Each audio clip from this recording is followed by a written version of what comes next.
Hello साथियों,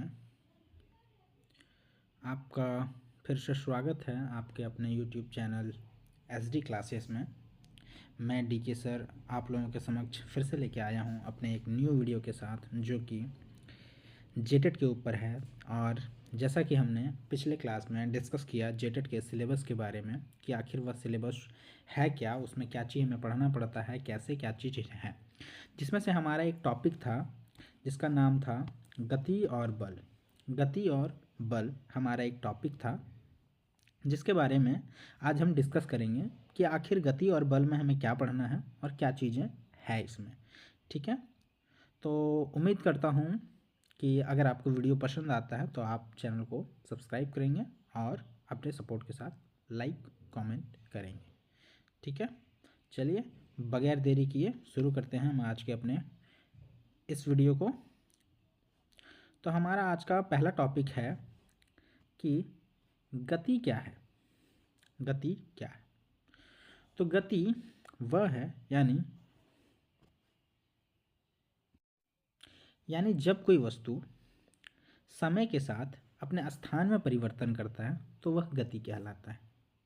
या हम इसको इस तरह से समझ सकते हैं कि जब कोई वस्तु किसी अन्य वस्तु के सापेक्ष या तुलना में अपने स्थान में परिवर्तन करता है समय के साथ तो वह गति कहलाता है। ठीक है, यानी हम गति को एक ऐसे भी समझ सकते हैं कि जब कोई वस्तु समय के साथ अपने स्थान में परिवर्तन करता है तो वो क्या कहलाता है? वो गति कहलाता है।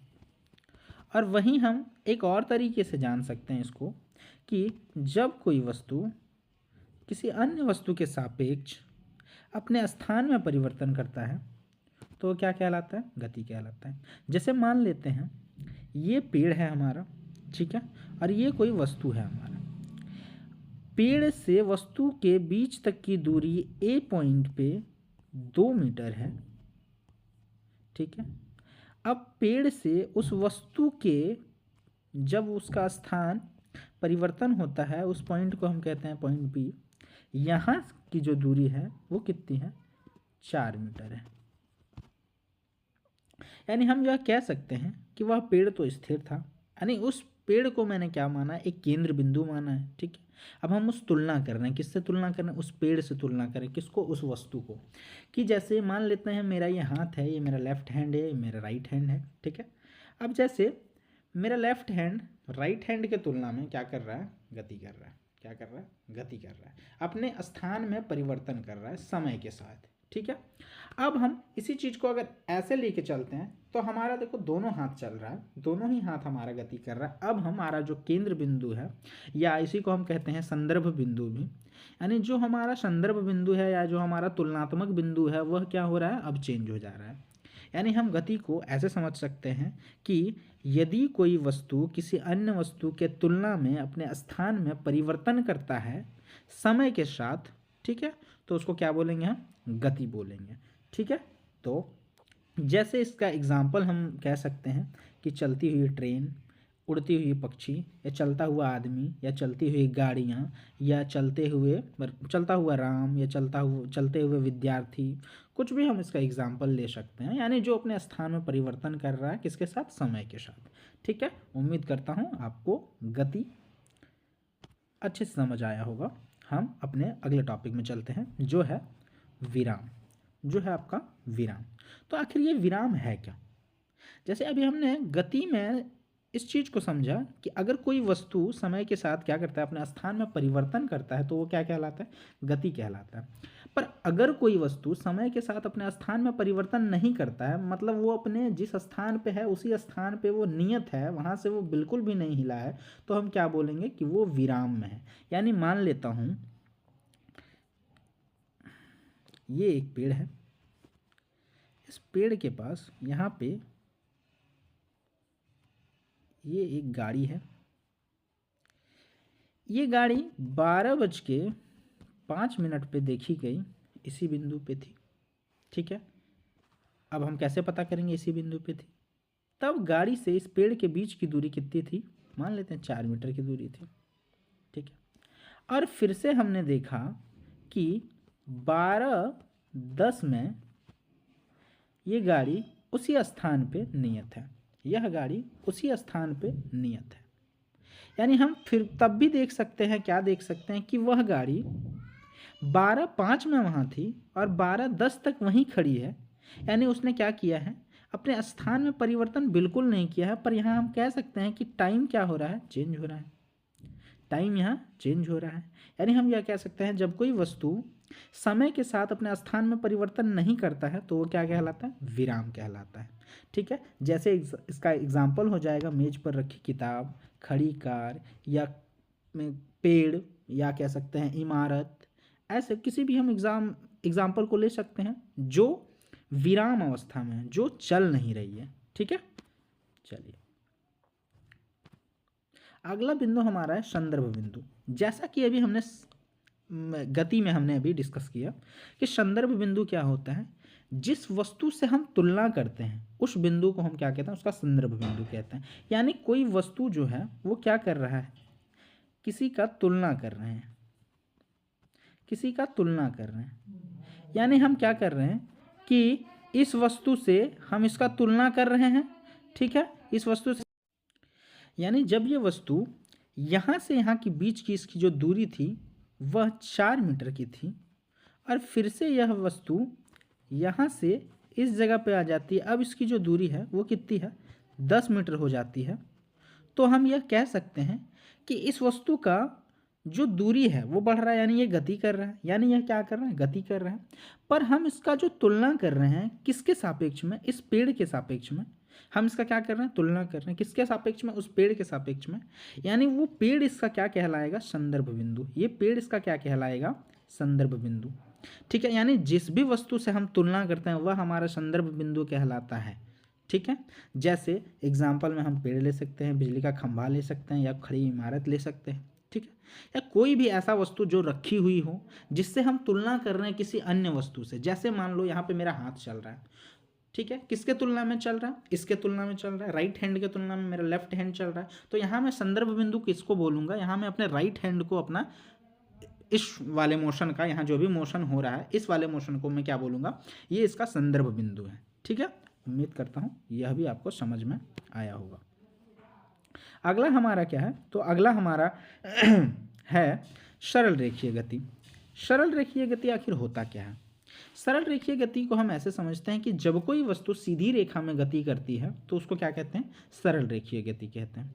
यानी मान लेते हैं कोई वस्तु है जो बिल्कुल सीधा चल रहा है, जो बिल्कुल सीधा चल रहा है।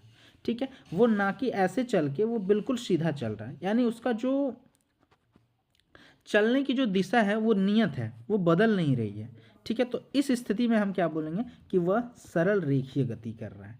ठीक है, इसका एग्जाम्पल क्या हो जाएगा, चलती हुई ट्रेन। इसका एग्जाम्पल क्या हो जाएगा, चलती हुई train.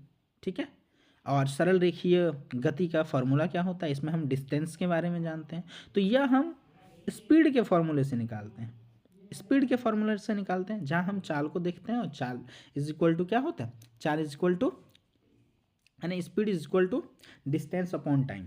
Speed is equal to distance upon time. तो यहीं से हम ले सकते हैं कि डिस्टेंस इज इक्वल टू क्या होगा, डिस्टेंस इधर है, टी इधर चला जाएगा, यानी एस इंटू टी, यानी एस इंटू टी, यानी speed into time. Speed into time हमारा क्या हो जाएगा, यहाँ पे सरल रेखीय गति का एग्जाम्पल हो जाएगा। क्यों, क्योंकि यहाँ जो ये गति कर रहा है, ये क्या कर रहा है, ये इसका प्रारंभिक बिंदु है, ये इसका अंतिम बिंदु है। यानी यहाँ से यहाँ तक की बीच की दूरी को हम क्या बोलेंगे, इसका डिस्टेंस बोलेंगे। यानी जो भी वो उसका पाथ है उसको हम डिस्टेंस बोलेंगे। ठीक है, यहाँ पे हम यह कह सकते हैं कि विस्थापन और दूरी क्या होता है, एक होता है। विस्थापन और दूरी क्या होता है, एक होता है। विस्थापन हम किसको कहते हैं, या दूरी हम किसको कहते हैं, किसी भी वस्तु द्वारा तय किए गए पथ की लंबाई को क्या कहते हैं, दूरी कहते हैं, जो हमारा आगे में है। लेकिन अगर विस्थापन की बात कही जाए तो विस्थापन क्या होता है, विस्थापन यहाँ से यहाँ तक की बीच की दूरी, यानी न्यूनतम दूरी को हम क्या कहते हैं, विस्थापन कहते हैं। न्यूनतम दूरी को हम विस्थापन कहते हैं। पर अगर इसकी लंबाई को बोला जाए, जो भी उसने लंबाई तय किया है वो क्या हो जाएगा, उसका दूरी हो जाएगा। लेकिन यहाँ सरल रेखीय है, तो सरल रेखीय में एक चीज़ याद रखने वाली है कि सरल रेखीय में दूरी और विस्थापन दोनों ही क्या होते हैं, इक्वल होते हैं, एक ही होते हैं। ठीक है, चलिए आगे बढ़ते हैं। तो हमारा अगला टॉपिक है वक्र रेखीय गति। तो वक्र रेखीय गति क्या है? वक्र रेखीय गति है जब कोई वस्तु वक्र या मुड़ी हुई पथ पर चलती है तो उसे वक्र गति कहते हैं।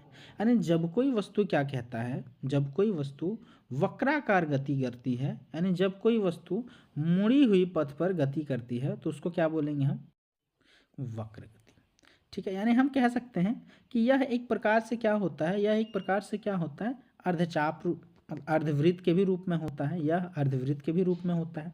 यानी अगर मान लेते हैं जैसे हम किसी बॉल को फेंक रहे हैं, हम क्या कर रहे हैं, किसी बॉल को फेंक रहे हैं, तो ये बॉल यहाँ तक गया और यहाँ से आने के बाद क्या किया, ये ऐसे मुड़ गया। यानी ये कैसा गति कर रहा है, एक वक्राकार गति कर रहा है। कैसा गति कर रहा है? वक्राकार। यानी वक्राकार पथ पे किए गए गति को क्या कहते हैं? वक्र रेखीय गति कहते हैं। ठीक है, उम्मीद करता हूँ यह भी आपको समझ में आ गया होगा। ठीक है, अगला हमारा क्या है टॉपिक? अगला हमारा टॉपिक है कि वृत्तीय गति क्या है। तो वृत्तीय वृत्तीय गति के बारे में हम लोगों ने, जैसे हमारे जो सिलेबस था, सिलेबस के दौरान भी थोड़ा सा डिस्कस किया था इसके बारे में कि जब कोई वस्तु किसी केंद्र बिंदु को, किसी बिंदु को केंद्र मानकर उसके चारों ओर गति करती है, उसको क्या कहते हैं हम लोग? उसको वृत्तीय गति कहते हैं। ठीक है, यानी यहाँ पे केंद्र बिंदु इसका नियत है और इसकी गति क्या कर रही है, ये इसी के चारों ओर हो रही है। यह क्या कहलाता है? वृत्तीय गति। ठीक है, इसका जैसे डेफिनेशन आपका हो जाएगा, जब कोई वस्तु वृत्ताकार पथ पर गति करती है उसे, उसकी गति को क्या कहते हैं? वृत्तीय गति कहते हैं। यह वृत्ताकार पथ पे गति करती है, ये देखिए बिल्कुल एक सर्कुलर मोशन यह कर रहा है। और जैसे हम कह सकते हैं कि मून जो गति करता है अर्थ का, मून जो गति करता है अर्थ का, ये अर्थ है हमारा, ये मून है हमारा, ये कैसे गति करती है? वृत्ताकार गति करती है। ठीक है, चलिए इसका फॉर्मूला क्या हो जाएगा? Speed is equal to circumference upon time. ठीक है, यानी जो भी इसकी सर्कमफेरेंस होगी, वृत्त की जो भी सर्कमफेरेंस होगा वह डिवाइड होगा टाइम से, तो क्या निकलेगा हमारा? इसका स्पीड निकलेगा। ठीक है, चलिए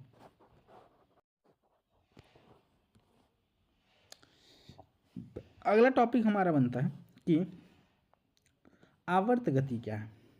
आवर्त गति क्या है? जो गति समान समय अंतराल में, समान समय अंतराल के बाद बार बार दोहराती है, वह आवर्त गति कहलाती है। यानी जैसे हम झूले को ले सकते हैं, यानी जब कोई वस्तु क्या करती है, समान समय अंतराल में अपने पथ को क्या करती है? दोहराती है। क्या करती है? अपने पथ को दोहराती है। इसी को हम दोलन गति भी कहते हैं, इसी को हम दोलन गति भी कहते हैं। ठीक है, जिसमें मान लेते हैं ये एक हमारा क्या है? केंद्र बिंदु है और इसी बिंदु के पथ में वो बार बार क्या कर रही है? आगे और पीछे, आगे और पीछे, आगे और पीछे कर रही है। जैसे झूला, वो क्या कर रहा है? ऐसे ऐसे ऐसे ऐसे ऐसे, ये एक बिंदु को केंद्र मान के उसी बिंदु के बार बार आगे और पीछे ये क्या कर रहा है? गति कर रहा है। ठीक है, तो इसको क्या बोलेंगे हम लोग? आवर्त गति या दोलन गति, या दोलन गति। ठीक है, इसका जैसे एग्जाम्पल हो जाएगा घड़ी में लगी हुई जो पेंडुलम होती है, पुराने ज़माने के घड़ी देखते होगे, उसमें टंग टंग करने वाला फिल्मों में खास करके दिखाया जाता है, पुराने फिल्मों में, जिसमें एक घड़ी का जो पेंडुलम होगा वो बिल्कुल आएगा। एंटिक पीस के तौर पे बहुत सारे जगहों पे लगाया भी जाता है इसको। कोई बहुत सारे अच्छे अच्छे घरों में, या बहुत से ऐसे लोग होते हैं जो इसको लगाना भी पसंद करते हैं। काफ़ी बेहतर चीज़ है और देखने में भी काफ़ी अच्छा लगता है। तो हम यह समझ सकते हैं कि यह पेंडुलम की गति को क्या कहते हैं? दोलन गति कहते हैं। ठीक है, पेंडुलम की गति को हम क्या कहते हैं? दोलन गति कहते हैं। चलिए आगे बढ़ते हैं। अब जैसे यहाँ पे आपने एक चीज देखा होगा कि पृथ्वी क्रांति क्या है? अर्थ रिवॉल्यूशन क्या है? ठीक है, अर्थ रिवॉल्यूशन क्या है कि पृथ्वी का सूर्य के चारों ओर अपने निश्चित कक्षा में घूमना पृथ्वी की क्रांतिक गति कहलाती है। पृथ्वी की क्रांतिक गति कहलाती है। तो हम यहाँ पे यह कह सकते हैं कि पृथ्वी का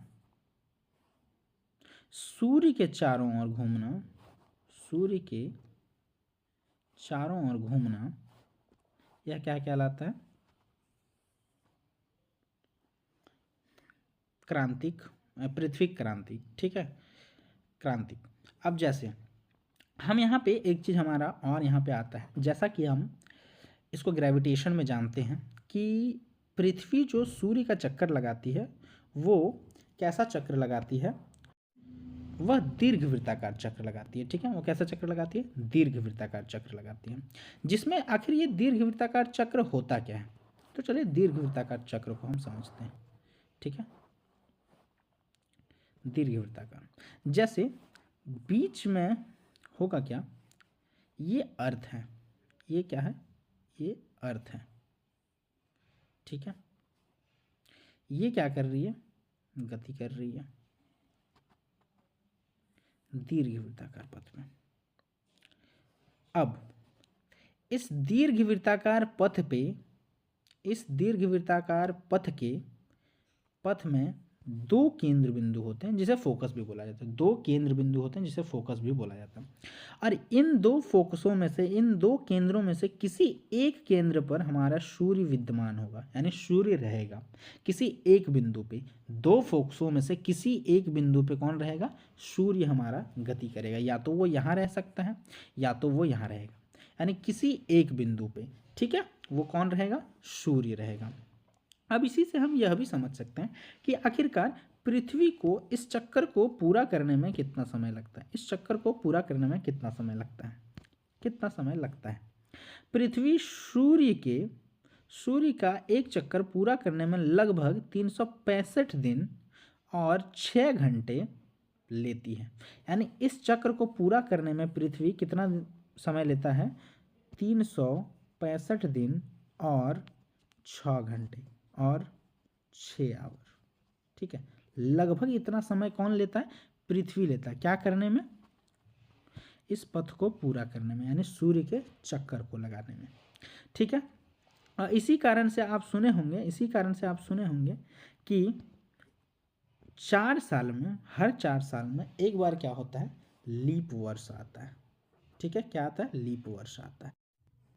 अब यह लीप वर्ष होता क्या है?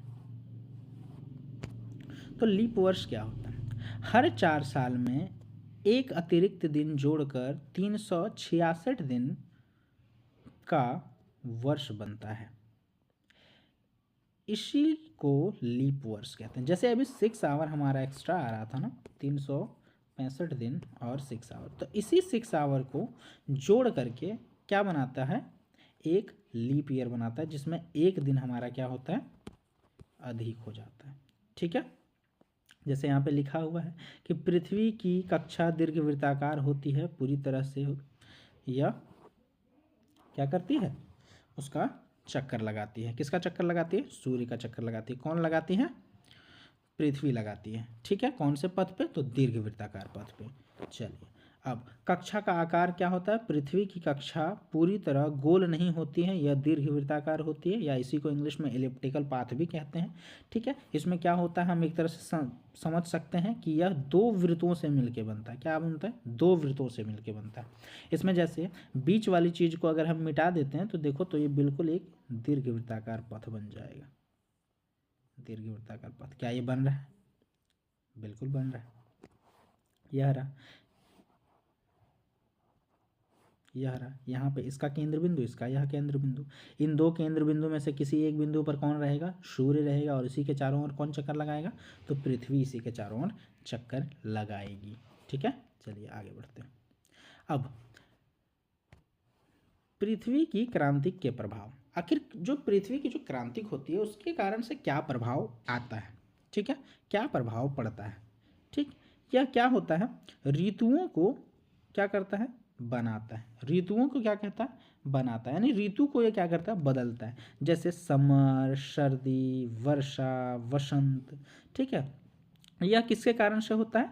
यह पृथ्वी द्वारा सूर्य के चक्कर लगाने से होता है। सूर्य के चक्कर लगाने से होता है, ठीक है। वहीं अगर दिन और रात की बात कही जाए तो ये क्यों होता है? क्योंकि सूर्य कहता हूँ, पृथ्वी अपने पथ पे चक्कर लगा रही है।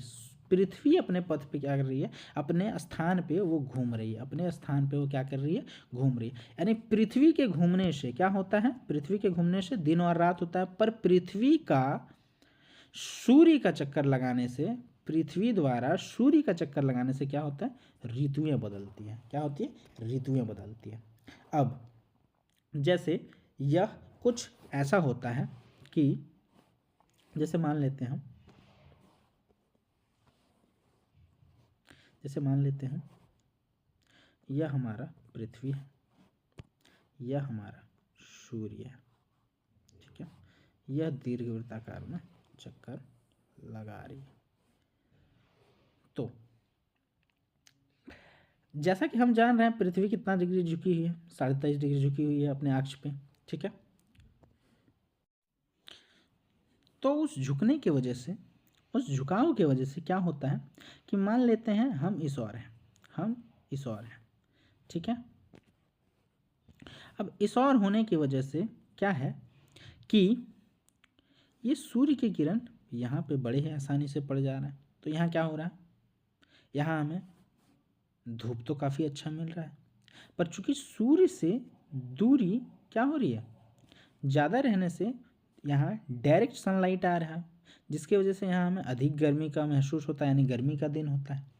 और वहीं अगर जब यहाँ पे रहेगा सूर्य, तो क्या होगा कि ये बिल्कुल विपरीत दिशा में हो जाएगा, ये सूर्य के बिल्कुल विपरीत दिशा में हो जाएगा, जिससे डायरेक्ट सनलाइट हमें ना पड़ के हमें साइड से पड़ेगी, जिसकी वजह से यहाँ पे ठंडी हमें लगती हुई।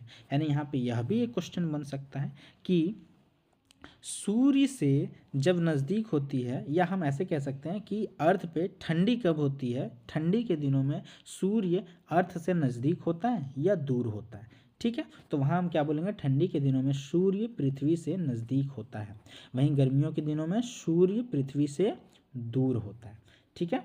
चलिए हमारा अगला टॉपिक क्या है, घूर्णन और क्रांति में क्या अंतर है। घूर्णन और क्रांति में क्या अंतर है, तो घूर्णन से क्या होता है, यह अपने अक्ष पे घूमता है, वहीं क्रांति में क्या होता है, यह सूर्य के चारों ओर घूमता है। यह घूर्णन मतलब पृथ्वी अपने अक्ष पे घूमने में कितना समय लेती है, तो 24 घंटे लेती है। वहीं यह अगर देखी जाए वह सूर्य का चक्कर लगाने में कितना लेता है, तो लगभग 365 दिन लेती है, जिसको हमने अभी देखा कि 365 दिन और 6 घंटे लेते हैं, ठीक है। 365 दिन और 6 घंटा लेता है। अब इससे होता क्या है, तो इस घूर्णन की वजह से क्या होता है, दिन और रात होता है, पर इस क्रांति की वजह से क्या होता है, ऋतुएं बदलती है, ठीक है। चलिए अब अगला टॉपिक हमारा क्या है, तो अगला टॉपिक हमारा है कि दोलन गति। क्या है हमारा, दोलन गति। आखिर ये दोलन गति क्या है, जैसे हमने अभी थोड़ी देर पहले जाना, जैसा कि हमने उधर दोलन गति को जाना, ठीक है। तो आखिर दोलन गति, या जैसे अभी हमने थोड़ी देर पहले जाना कि आवर्त गति, आवर्त गति और दोलन गति के बारे में हम लोगों ने एक ही चीज़ जाना था कि जो आवर्त गति होता है वही दोलन गति भी होता है। इसको मुझे वहाँ ही लिखना चाहिए था, यहाँ मैं इसको हो सकता है, तो यह कह सकते हैं कि यह भी क्या करता है, किसी एक बिंदु को केंद्र मानकर उसी बिंदु पे बार बार आगे पीछे होता है। या दोलन गति को यह भी कह सकते हैं चारों ओर होता है, ठीक है। यानी ये इसी बिंदु को मान के बार बार इसी के आगे पीछे आगे पीछे आगे पीछे करता है, वो क्या कहलाता है, दोलन गति कहलाता है, ठीक है। जैसे पेंडुलम का भी हमने उधर पढ़ा, ठीक है। वो सारी चीज़ें उम्मीद करता हूँ यह भी आपको क्लियर हो गया होगा। अब जैसे घूर्णन गति क्या होता है, तो घूर्णन गति क्या होता है, जब कोई वस्तु अपनी निश्चित अक्ष के चारों ओर घूमती है तो उसे घूर्णन गति कहते हैं, तो उसे घूर्णन गति कहते हैं। जैसे पंखे के जो, या ऐसे हम समझ सकते हैं, एक पत्थर को एक धागे से बांध के जब हम उसे घुमाते हैं तो वो क्या करता है, बिल्कुल एक निश्चित क्या करती है, एक निश्चित अक्ष पे घूमती है। यानी वो डोरी से जितने दूरी पे है, ठीक है, उतने ही दूरी पे वो क्या करेगा, घूमेगा, उतने ही दूरी पे वो क्या करेगा, घूमेगा। यानी इस डोरी से इसकी डिस्टेंस जो है उसी डिस्टेंस के अनुरूप वो क्या करेगा, बिल्कुल इस पथ को बनाए रखेगा और इसी पथ पे वो क्या करेगा, गति करेगा। ठीक है, यहाँ देखिए फिक्स एक्सेस पे गति कर रही है। ठीक है, सेम चीज़ वही है जैसे घूमता हुआ शीर्ष, बिल्कुल इसी चीज़ का एग्जाम्पल है यहाँ पे। या पृथ्वी का घूमना, या पृथ्वी का घूमना, बिल्कुल एक ही जगह पे पृथ्वी क्या करती है, अपने गति को करती है एक ही जगह पे। ठीक है, ऐसे वो हो गया। उम्मीद करता हूँ यह इसका फॉर्मूला क्या होता है, angular speed is equal to angle upon time. ठीक है, अगर आपको बोला जाए एंगुलर स्पीड निकालना तो एंगल अपॉन टाइम करके वह निकल जाएगा। चलिए अगला क्या है आपका, अनियमित गति। अनियमित गति क्या होती है कि जिस गति का कोई निश्चित पक्ष या दिशा नहीं होती है उसे अनियमित गति कहते हैं। जैसे धूल के कण या गैस के अणु, यानी हम समझ सकते हैं कोई भी वस्तु अगर किसी भी दिशा में वो चल रही है, किसी भी दिशा में चल रही है, उसका डायरेक्शन बिल्कुल फिक्स नहीं है, वो कभी इधर चल रही है, कभी इधर चल रही है, कभी इधर, कभी इधर, कभी इधर, कभी इधर, कभी इधर, कभी इधर, कभी इधर, कभी इधर, कभी, तो इस स्थिति में हम क्या बोलेंगे, यह क्या है, अनियमित गति। यानी यह नियमित गति ना करके यह अनियमित गति कर रही है, इसकी दिशा बिल्कुल भी क्या है, निश्चित नहीं है, यह अनिश्चित दिशा में कर रही है। ठीक है, किसी भी दिशा में गति करना है, इसी को क्या कह सकते हैं, जिस गति का कोई निश्चित पथ नहीं होता है उसको क्या बोलते हैं, अनिश्चित गति। ठीक है, चलिए अगला है हमारा कि समान गति क्या होता है। समान गति क्या होता है कि जब कोई वस्तु समान समय अंतराल में समान दूरी तय करती है तो उसको समान गति कहते हैं। जैसे जब कोई वस्तु समान समय अंतराल में, मान लेते हैं कोई ऑब्जेक्ट है, कोई ऑब्जेक्ट है, ठीक है, यह एक बिंदु से बी बिंदु तक, ए बिंदु से बी बिंदु तक टी टाइम में जाता है। कितना, यहाँ से यहाँ तक की बीच की दूरी मान लेते हैं 5 मीटर है। अब सेम टी टाइम में यह वापस से 5 मीटर दूरी तय करता है। अब फिर से वह टी टाइम में 5 मीटर की दूरी तय करता है, बिंदु सी बिंदु डी। ठीक है, अब यहाँ देखिए ये जो डिस्टेंस है और ये जो टाइम है ये क्या है, बिल्कुल समान है। यानी समान समय अंतराल में समान दूरी तय करती